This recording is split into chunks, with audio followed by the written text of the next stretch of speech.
जब हमारी कुंडली जागती है तो क्या क्या घटित होता है, क्या क्या अनुभव होते हैं, क्या क्या नई नई क्रियाएं हमारे शरीर में होती हैं। उन अनुभूत क्रियाओं को आज जान लीजिए। ये किस तरह से हमें प्रभावित करती है, हमें कैसा महसूस होता है, हमें क्या क्या अंदर में हरकत होती है, कैसा कैसा लगता है। ये सब ध्यान से सुनिए, ये मैं आपको बता देता हूं। इन चीजों से आप पता कर सकते हो कि आपके अंदर में अभी कुंडली जागृत हुई है। बहुत सारे साधक ऐसे हैं जिनकी कुंडली जागृत हो गई, उन्हें पता ही नहीं है कि मेरी कुंडली जागृत हो चुकी है। किसी की सहज रूप में ही जागृत हो जाती है, सुन लीजिए इस बात को। और किसी को कठिन साधनाओं के बाद जाकर के होती है। सबकी अपने अपने शरीर की स्थिति के अनुसार ही जागृति होती है, ये निश्चित कर लीजिए आप। तो जिन लोगों को सहज रूप में ही कुंडली जागृत हो जाती है, उन्हें पता भी नहीं चलता है मुझे क्या हो गया है, और उन्हें अनुभव मिलते हैं। उन अनुभवों को वेरीफाई करने के लिए इधर उधर भटकते रहते, बहुत समय गुजार देते हैं। उसकी मदद के लिए या उस स्थान पर जो मदद कर सकता हूं, वो मैं उसी सहायतार्थ हेतु ये आपको बता रहा हूं, इसे आप समझ लीजिए। देखिए ऐसा है, जब कुंडली आपकी जागती है तो आपका जो गुदा द्वार है उससे एक ऊपर को खोपड़ी तक एक तरंग सी जाती है, एक लहर सी जाती है। किसी को रेंगन जैसी महसूस होती है, किसी को एकदम बुलबुले जैसे उठते हुए ऊपर को जाती, बिल्कुल महसूस होती है आपके रीढ़ में। आपको पता चलता है कोई चीज उठ रही है, जा रही है, इस तरह का महसूस होता है। किसी को पहले खिंचाव होता है, दर्द सा होता है, फिर एकदम से लगता है पूरा पानी भर गया अंदर में। फिर किसी को ऐसा लगता है, कैसा, जैसे एक तरंग है, बिजली की कड़क है, इस तरह से है। किसी किसी को ऐसे लगता है जैसे कोई कीड़ा है वो रेंगता हुआ ऊपर को जा रहा है, इस तरह का आवाज होता है। गुदा में बहुत खिंचाव सा भी होता है। किसी किसी को किसी ब्लडिंग तक हो जाती है, स्त्रियों को इस तरह का भी भाव आता है। ये कुंडली जागरण के ही लक्षण हैं, उसी के ही अनुभव हैं, ये उसी के ही संकेत हैं। आपके चक्रों पे या पूरे रीढ़ में रेंगन न होकर के जो चक्र हैं, उन चक्रों पे अजीब सी हरकत होने लगती, अजीब सा कभी कंपन होता है, कभी कीड़े जैसे काटने का आवाज होता है। क्योंकि जो ऊर्जा होती है हर चक्रों पे अलग अलग होती है। उन चक्रों पे जो ऊर्जा है, उस ऊर्जा को वो अपने अनुकूल करने का प्रयास करती है, स्वतः से ही कार्य में लग जाती, ऐसा होता है। तो वहां पर हरकत होती है, वहां पे कोई ना कोई एक्टिविटी होती है, कोई क्रिया होती है, तो वो आपको महसूस होती है। तीसरे, अब आपको बता दूं, शरीर में आपके स्वभाव में कैसे परिवर्तन आता है। जब भी आपकी कुंडली जाग जाती है तो आपका मन इतना पुलकित हो जाता है, एकदम मस्ती सी छा जाएगी, अंदर में खुशी खुशी हो जाएगी, बहुत तेज खुश हो जाएंगे आप अंदर में। कभी कभी तो लोग गाना गाने लगते हैं, उछलने कूदने लगते हैं, उल्टा सीधा पैर खड़े करने लगते हैं, कुछ भी हरकत करने लगते हैं। तो बहुत सारे लोग तो ये समझते हैं कि ये पागल हो गया है, लेकिन उसके अंदर में एक तरंग आ जाती, उमंग आती, अचानक से करने लगता है और कभी शांत भी हो जाता है। ये कुंडली जागरण के उपरांत ही होता है। वो गाना गाने लगता है, गुनगुनाने लगता है। इसके अलावा कुछ और अनुभव होते हैं, उनको भी जान लीजिए। जैसे आपको अंदर में आवाजें आने लगेंगी, बहुत सारी आपको आवाजें आने लगती। कभी एक आवाज आ रही है, कभी बहुत सारी हो जा रही हैं, उनमें अलग अलग धुन सुनाई देती है। कभी कभी ऐसा लगता है जैसे किसी गिटार बजा रहा है, बहुत दूर से बजा रहा है और एकदम से पास में ले आया हमारे। कभी ऐसा लगता है ढोल या लंगाड़े बज रहे हैं। ये सब धुनें सुनाई देने लगती, अंदर में अजीब सी शब्द आते हैं, चिड़ियों की चहचाट की आवाज आती है, जो शब्द होते हैं स्पष्ट हो जाते हैं। किसी को ये सब न होकर के इससे भिन्न अनुभव होता है, वो भी जान लीजिए। किसी को ये सब कुछ भी नहीं होता है, उसको एकदम से कभी ऐसा होता है कि कुंडली जैसे ही जागृत हुई तो प्रकाश ही प्रकाश दिखता है चारों तरफ। जिधर देखो उधर प्रकाश, और इतना तेज प्रकाश होता है कि उसे देखने में भी बहुत मुश्किल होती। लेकिन वो बहुत ही प्रकाश कैसा होता है, सॉफ्ट होता है, उसमें जलन नहीं होती है। प्रकाश इतना पावरफुल होता है, एकदम वाइट होता है, और आपको दिखेगा ब्रह्मांडी आपको आभास होता है कि बहुत दूर तक प्रकाश जा रहा है, बहुत दूर तक फैला हुआ है, बहुत परिक्षेत्र में लंबाई में आपको फैला हुआ, इस तरह से भी दिखता है। ये अनुभव होता है। वैसे कहा जाए तो यही अनुभव सबसे श्रेष्ठ अनुभव होता है कुंडली जागरण का। इस तरह के जिन साधनों को अनुभव होते हैं, निश्चित मानिए आपका अनुभव बहुत अच्छा है कुंडली जागरण में, आपकी शुद्धता बहुत अच्छी है अंदर की, इसलिए ऐसा मिलता है। ऐसे साधकों को फिर कुंडली जागरण के बाद ऊपर का जब कुंडली धीरे धीरे अपना सफर करती है तो फिर आपको पीड़ाएं नहीं होती हैं, अगर होती भी हैं तो बहुत ही सूक्ष्म होती हैं, हल्की होती हैं, जिसे आप सहन भी कर सकते हो, वैसे होती नहीं है। जिन साधकों को इस तरह के अनुभव आते हैं वो अध्यात्म में बहुत तेजी से भी सफलता प्राप्त करते हैं और वो 10वें द्वार तक पहुंचने का बहुत जल्द सफर पूरा कर लेते हैं। जब ये अपने प्रकाश को लेती हुई अपने स्थान से गुदा भाग से उठ करके थोड़ा सा ऊपर आती है तो आपको समस्त ब्रह्मांडी रचनाओं का आभास होने लगता है, बहुत दूर तक का आपको दृश्यात्मक परिदृश्य दिखता है। एक आपको और खास बात बता दूं, बहुत अच्छी बात बता दूं, बहुत सारे साधकों के साथ हो चुका हुआ, वो नहीं जानते होंगे। जब कुंडली आपकी जागृत हो जाती है और आपको पता भी कभी कभी नहीं चलता है, मैं आपको बता दूं, आपके शरीर में घुटनों में, कंधों में, सिर में, पैरों में कहीं ऐसा असाध्य रोग है, जोड़ों का रोग है, अगर ऐसा कोई जोड़ों के दर्द पे बहुत प्रभाव करती है, तो जोड़ों के दर्द जो है ना वो धीरे धीरे धीरे धीरे महीने 15 दिन में समाप्त हो जाते, 1 महीने में होता, किसी को 2 महीने भी लग जाते हैं, ऊर्जा के ऊपर है। किसी के तत्क्षण ठीक हो जाते हैं, शरीर में एक स्पंदन सा आ जाता है, एक फुर्ती सी आ जाती है, एक ऊर्जा सी आ जाती है, शरीर हल्का सा महसूस करने लगता है, शरीर के सारे रोग नष्ट हो जाते हैं। जिनकी कुंडली प्रकाशमय, पूर्ण प्रकाशमय जाती है, उनके शरीर के रोग भी नष्ट हो जाते हैं। मानसिक जो उनको जैसे साधक होते हैं जिनकी सर पीड़ा रहती है, मानसिक पीड़ा रहती है, वो पूरी तरह से नष्ट हो जाते हैं। बहुत सारे साधक तो कवि बन जाते हैं इसका ही प्रभाव होता है कि वो कवि भी बन जाते हैं, अधिक बोलने भी लगते हैं, अधिक लिखने लगते हैं। ये कला जागृत होती है क्योंकि ये ऊर्जा है। देखिए, जब ऊर्जा जागती अपने रूप में आएगी तो प्रभाव दिखाती है, यानी स्थूल भाव जो है ये नष्ट होने लगता है। आप चेतन अवस्था में आने लगते हैं तो निश्चित बात है, जब चेतन अवस्था में आएंगे तो सारी चीजें आपकी चैतन्य होने वाली हैं और होने लगती हैं। कई साधक मेरे पास आते, मेरे पास बहुत पुराना इतिहास है कि जब उन्हें प्रकाश दिखता है ना तो वो बड़बड़ा जाते हैं, हड़बड़ा जाते हैं, बहुत तेज डर जाते हैं, इधर उधर भागने लगते हैं। उनको तेज आवाजें इतनी तेज सुनाई देने लगती, अचानक से वो एकदम से उठ के भागने लगते हैं, स्थान छोड़ देते हैं, इधर उधर कहीं मार्केट, बाजार, रोड, घर, कहीं दरवाजे, खेत, कहीं खलिहान, कहीं भी भागने लगते हैं। वो ऐसी भी शरारत करने लगते हैं तो लोग उन्हें पागल कहने लगते हैं।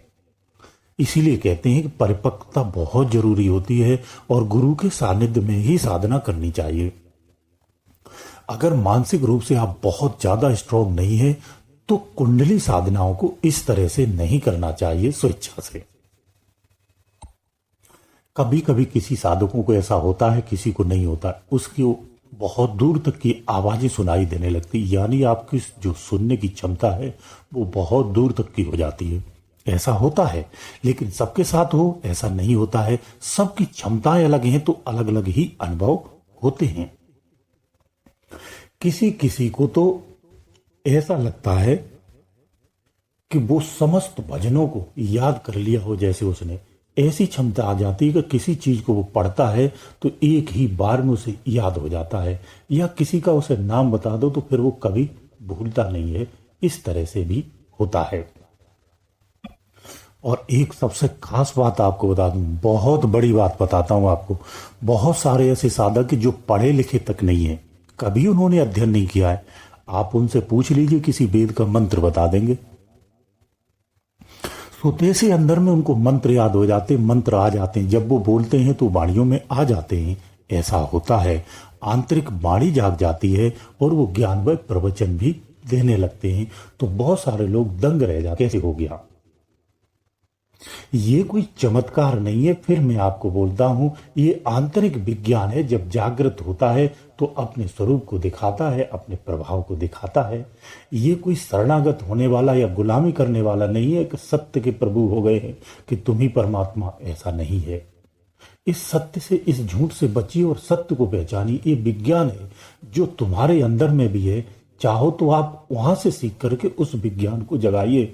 जब आप स्वयं विज्ञानमय होंगे, यही आपकी उत्तम अवस्था होगी। किसी विज्ञानमय पुरुष की शरणागत रहने से आपका कल्याण नहीं हो सकता है। वो आपको मार्ग दे सकता है।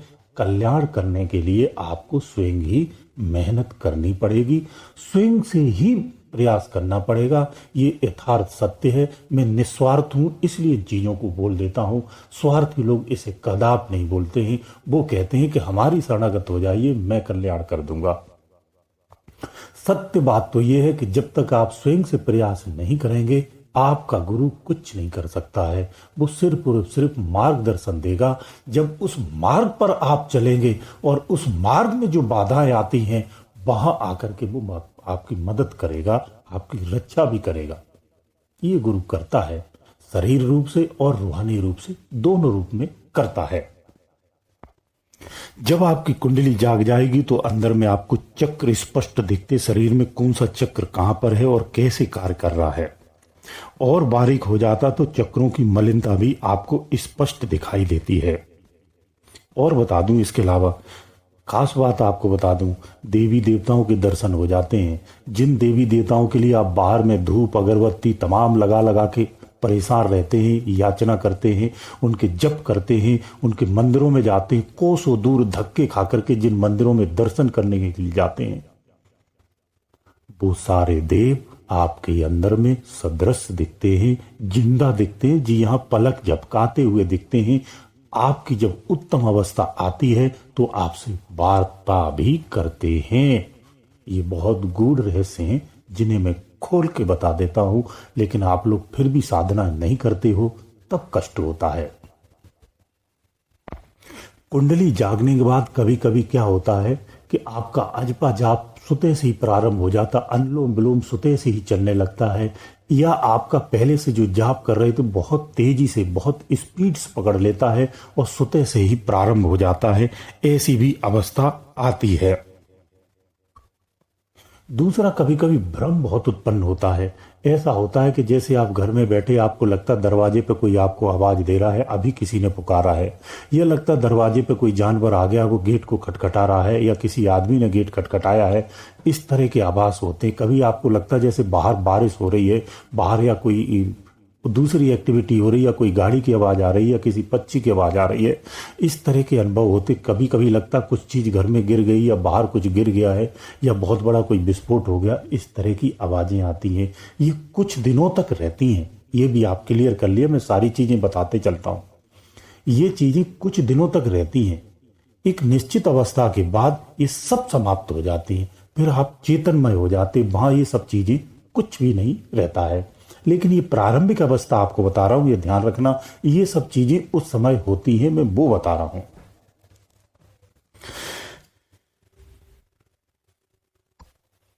अब देख लीजिए, सोते समय क्या होता है वो भी समझ लीजिए। जब आप बिस्तर पे सोते हो तो कभी कभी देखना एक हाथ में झटका लगता है, कटक से झटका लग जाता है। कभी बाएं, कभी हाथ में, कभी पैर में, कभी आपके पेट में भी कभी हो जाता, कभी सर में, कभी घुटनों में। ये शरीर जी से वाइब्रेट है। तो जहां जहां आपको बता दूं, इस शरीर में जहां प्रॉब्लम्स होती हैं, जहां जहां नस नाड़ियों में दिक्कत होती है, इन उस नस नाड़ियों में ऊर्जा प्रवाहित करती है। जहां ऊर्जा रुकी हुई है तो वहां झटके लगते हैं, या मोटी भाषा में कहूं तो रिपेयरिंग करती है, ऐसा भी कहा जा सकता है। ये ऊर्जा इस तरह से शरीर में गति करती है। जहां इस गति में अवरोधक होता है वहां झटका लगता है। तो जो झटके आते हैं वो इसी वजह से आते हैं, यानी आपकी कुंडलिनी जागृत हो गई है। स्वभाव कैसा आपका हो जाता है, स्वभाव जान लीजिए। आप जब कोई काम करते हैं उस काम में बहुत मजा आता है, काम में लग गए आप जैसे राइटिंग कर रहे हैं या लिख रहे हैं या साइकिलिंग कर रहे हैं तो आप साइकिल ही चलाते रहेंगे, आपको पता ही नहीं रहेगा मैं कितने कोस चल गया, कितने किलोमीटर चल गया। आपको साइकिल चलाने में ही आनंद आएगा। अगर बाइक पर है तो बाइक ही चलाते में आप आनंद आ जाएगा। अब किसी कार में तो कार चलाते चलाते चले जाएंगे कई किलोमीटर तक, आपको यही आभास नहीं होगा मैं कहाँ जा रहा हूँ, आप मस्ती में रहेंगे। दिल आपका मस्ती में हो जाता है, ऐसा होता है। आपके मन में अजीब अजीब सी तरंगें खूब दिमाग में उठती हैं और अजीब अजीब से गाने गाने लगते, झूमने लगते हो, नाचने लगते, ऐसे होते। किसी को ऐसा नहीं होता है, ये भी आपको बता दूं। कुछ लोग खामोश हो जाते हैं, लेकिन ये निश्चित है उनका चिंतन और चिंता दूर हो जाती है। फिर वो एक अवस्था में ऐसे आ जाते हैं जहां बेफिक्र और बेपरवाह हो जाते हैं, उन्हें कोई फर्क नहीं पड़ता है। अब यहाँ समझने वाली एक बात और है, इसको आपको ध्यान से सुनना चाहिए। ये कुंडली जागृत होने के बाद अभी आप कोई विज्ञानमय नहीं हो गए, आप यहाँ कोई विज्ञानमय नहीं है, ना ही कोई ज्ञानमय हो गए आप, ना ही आपको कोई परमात्मा मिल गया, ना ही आपको अभी कोई सिद्धि मिल गई है। आपको अभी सफर करना है और ऊपर तक जाना है। कहाँ? 10वें द्वार तक, तालु तक पहुंचना है। ये सफर नित करना है। जैसे आप अभ्यास कर रहे थे साधना में, इसी साधना में ऐसे ही लगे रहना है और ऐसे ही सफर करते रहना है। इसी साधना से ये आपकी कुंडलनी, ये शक्ति जो है, ये धीरे धीरे धीरे धीरे सहने सहने उठती है। एक चक्र पे, दूसरे चक्र पे, फिर तीसरे चक्र पे। टाइम लेती, किसी किसी की जल्द हो जाती, किसी को बरसें लग जाती। एक चक्र से दूसरे चक्र पर जाने में किसी को 2-2 वर्ष लग जाता है, 1-1 वर्ष लगता है, किसी को 1 महीने भी नहीं लगता है। ये अवस्थाओं पर ही आधारित होता है। जैसे जैसे आपकी ध्यान की अवस्था अच्छी होगी वैसे ये सफर भी इसका तेजी से होता है। साधना में जो भी आप देख लीजिए, इस तरह से ये सफर करता, अलग अलग चक्रों पे पहुंचेगा तो अलग अलग चक्रों की शक्तियों को महसूस करता है, अलग अलग शक्तियों के दर्शन होते हैं, उन शक्तियों का आभास होता है। आपके अंदर में ऐसी पावर आ जाती है, आपकी वाणियां सिद्ध होने लगती हैं, आपके इर्द गिर्द होने वाली घटनाओं का आपको पूर्वत आभास होने लगता है, अंदर में कई सारी वाणियां आने लगती हैं। ये अनुभव होते हैं जब आपका चक्र नाभि पर आ जाता है, यानी आपकी साधना जब नाभि पर आ जाती है या आपकी चेतना जब नाभि पर आ जाती है, तब आकर के आप एक ऊर्ध्वगामी हो जाते हैं। फिर ऊपर का सफर बहुत स्पीड से उठने लगता है। नाभि तक समय जरूर लगता है, थोड़ा सा समय लगता है। नाभि तक आने के बाद फिर आपका सफर बहुत आराम से और तेजी से होता है। तो इस तरह से कुंडली जागरण के कुछ अनुभव होते हैं जो मैंने आपको बताए। अनुभव तो बहुत सारे हैं, मैं क्या क्या बताऊं, संभव नहीं होता है एक बार में बताना। हाँ, स्वभाव की बात एक और याद आ गई, वो भी बता दूं। बेवजह हंसना, बेवजह रोना, बेवजह गाना, बेवजह नाचना, बेवजह झूमना। और कहीं संगीत ना चल रहा है तो सुन लेगा तो वहीं जाकर के नाचने लगेगा, गाने लगेगा। ऐसे लगता है जैसे इसने नशा कर रखा हो। नशेड़ी से भी अच्छा संगीत का आनंद लेता है और गाना गाता है और डांस करते हैं। ये अवस्थाएं आती हैं कुंडली जागरण के बाद। तो इससे आपको घबराइए नहीं, परेशान नहीं होना चाहिए, बहुत अच्छी स्थिति है। आप जो साधना पहले दिन किए थे, जिस लगन से किए थे, उसी लगन से उसी साधना को आपको आगे बढ़ाना है। बस यही आपको करते रहना है और जो चीज़ें मिल रही हैं उसको समझते जाइए। नहीं समझ में आ रहा तो छोड़ दीजिए, लेकिन अपनी साधना को मत त्यागना। निश्चित मानिए आपका सफर धीरे धीरे धीरे धीरे ऊपर पहुंच जाएगा। गुड दयालु।